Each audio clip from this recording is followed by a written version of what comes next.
This is Lisa from Mobile Tech Review, and now for something a little different, but not so different, because we have reviewed a lot of handheld gaming machines, particularly Windows-based ones, but the Steam Deck as well. This is the Nintendo Switch 2. It's been like, what, 8 years since Nintendo came out with the OG Switch, which started this handheld craze. And, you know, I loved my Switch, and I went through the whole COVID lockdown playing Animal Crossing New Horizons like everybody else. And then it kind of fell by the wayside because the specs became that outdated, particularly that 720p LCD that was just meh, and you know, anyway, a lot has changed. We're gonna look at it now. So this has to be one of the most mediocre product launches I can think of in tech, right? I mean, a new Switch is a big deal. People are going crazy. They're gonna buy this thing no matter what. But in terms of reviews didn't happen. Your review units didn't arrive until pretty much launch day, and it took a massive software update at that point before you can get the thing up and going. And there's not a lot of launch game titles. Mario Kart World was a bundle that this came with. There's updates for both of the Zelda games. A couple of things, not a whole lot. So it seems like, maybe Nintendo didn't want to have to deal with the stock crisis they had with the original Nintendo Switch, where it took like a year to get one sometimes.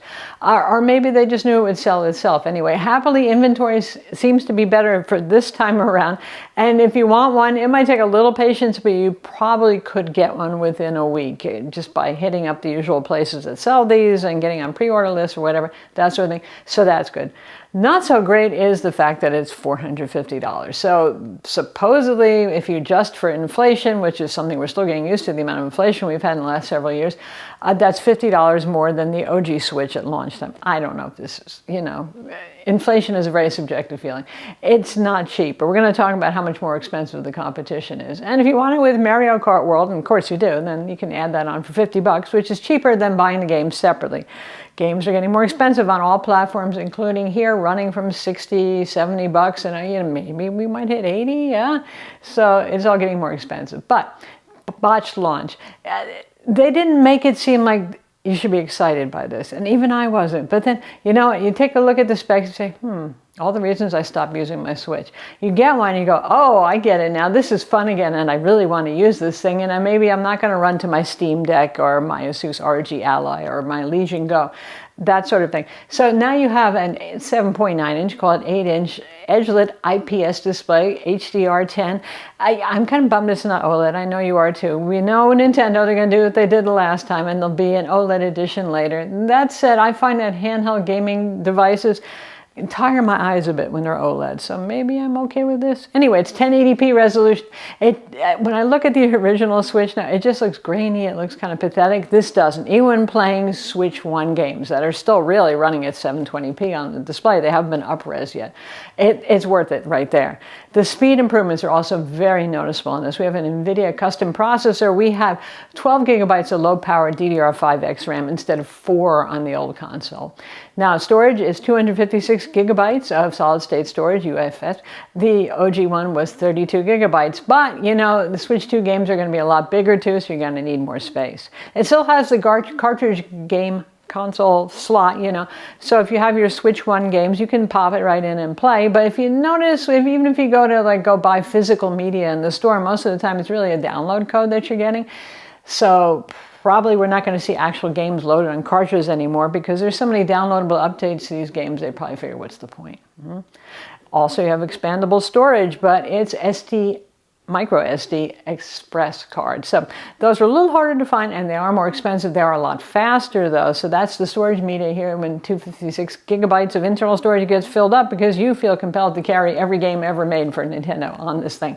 And of course you have the usual Nintendo Switch Online subscription. You can play other like GameCube games and handheld 3DS games that have been ported to be compatible on all that usual stuff. All right, there's the rundown on that. Wi-Fi 6, by the way, Bluetooth of course, but those things are nice. Okay, what about the Joy-Cons? Joy-Cons are new too, magnetically attached, not so fiddly, feel really nice, go on with the thunk, come off, little buttons to release, easy to use. And as everyone, the nice thing about Nintendo is you get the stuff you need in the box. There's no nickel and diming, you're like, oh, there's no dock, oh, there's no, you know, this or that. So you get the Joy-Cons, of course, and the Joy-Cons can be used pretty functionally as a mouse now. And you get the grip, the thing that lets them connect together if you want to use it as a makeshift kind of standalone controller, and use that new kickstand, which is more sturdy and wider, runs across the complete backside of the device now, so you can actually trust it. Nice. And of course you get the dock, and this is a 4K TV dock now, so the display is 120 hertz VRR. It outputs to TV at 4K 60 frames per second. It has HDR support. There's already been much said about that. The HDR both on the TV and on the device, I suggest you turn it off and only use it with compatible games, and don't have it try to up-res the HDR, because it just kind of makes things look worse. Not better, anyway.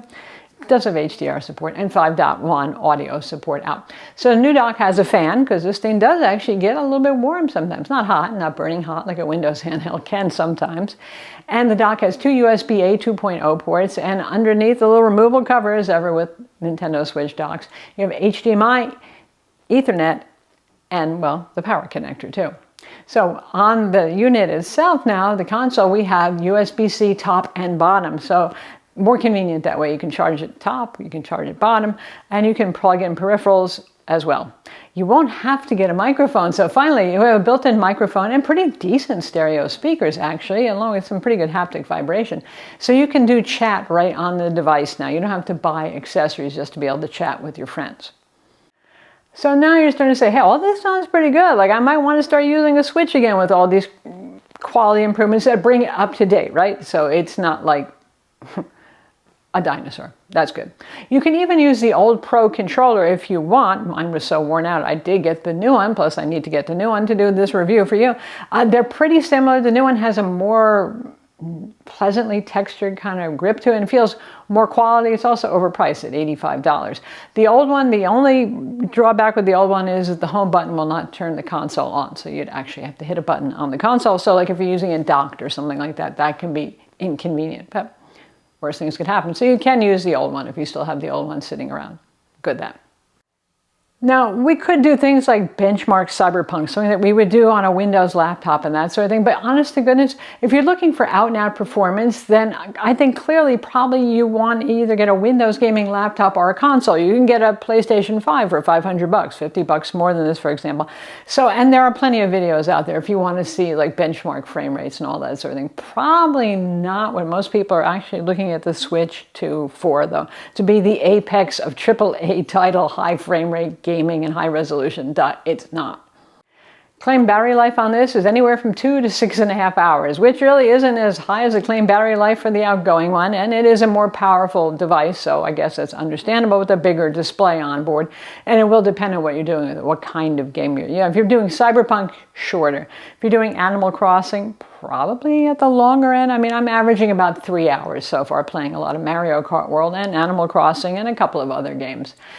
And to get to the point of talking about this versus all the other kinds of handhelds we review with, since we focus on Windows handheld a lot and all that sort of thing, is this one is actually, despite the fact that it's $450, it's more affordable. Now, granted, you might find especially older versions of some of the Asus ROG Allies on sale. The older Legion Go, probably not, because that one was pretty high-end model on sale. But you can see the prices scrolling on screen right now. Typically, those are running anywhere from $650 to $900.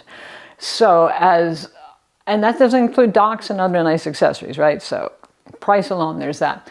Also, you know the story, there's that maintenance thing going on there. So if you have a Windows handheld, you have Windows Update, you have firmware updates, you have BIOS updates, you have all of those sorts of things. And the challenges of taking, in some cases, I like AAA titles, trying to get them to run on a small device takes some work. Sometimes it's really well done by, you know, Microsoft has worked hard at making some of these things possible too.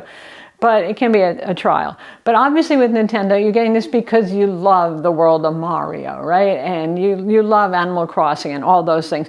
The other games, you can get other AAA titles like Cyberpunk, like I mentioned, and other titles too, but probably that's not why you're buying the Switch. You're buying it for the ease of use, for the ergonomics, the fact that it's thinner and lighter and cooler running than those handhelds and that sort of thing, but you're not buying it because you need your Steam library. You don't get access to that or Xbox Pass and that sort of thing. But that's pretty self-evident. So just as pure fun, which honest to God, I work all day reviewing a lot of Windows and Mac hardware and all that sort of thing. And when I sit down with my little handheld gaming console or even plugging in a TV, I don't want to worry about all that stuff. I like the simplicity of this, which is why I like the Steam Deck. In my review of the Steam Deck OLED, I was super happy with that thing because there's a lot of that turnkey experience. Of course, with the Steam Deck, unless you like hacking and tinkering, you've got Steam library, but you don't have access to Galaxy or Ubisoft and all that other stuff. So that has its drawbacks. That is more affordable though. It's the base model is about $50 cheaper, in fact, than the Switch 2. But you probably want the OLED or the one with even more storage because Steam games are pretty big. So then you're looking at about the same price, but no dock and so on, all that thing. But the Steam's pretty fun too. So if you primarily are a Steam library player and that's what you want, I think you already know Steam Deck is for you. But damn, it's just hard to beat the fun that's inside of a Switch 2 for the price of $450. I'm Lisa from Mobile Tech Review. Be sure to subscribe to our YouTube channel for more cool tech videos and thumbs up if you like this vid.